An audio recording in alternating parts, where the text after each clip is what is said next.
is cinnte, go bhfuil sé corras go mór de Tuismitheoiri, agus go bhfuil sé corras go mór na páistí chomá.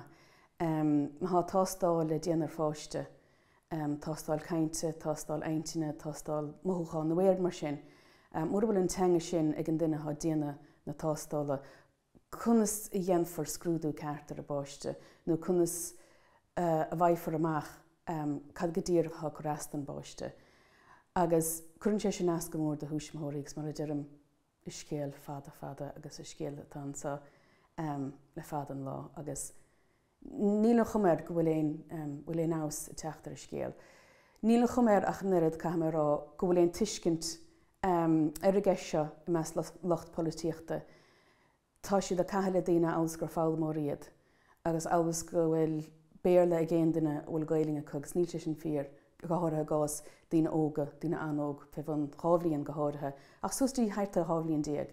Ní bhíonn páistí há dógad le Gaeling beidir go thomláin ar gompórt le teanga eile.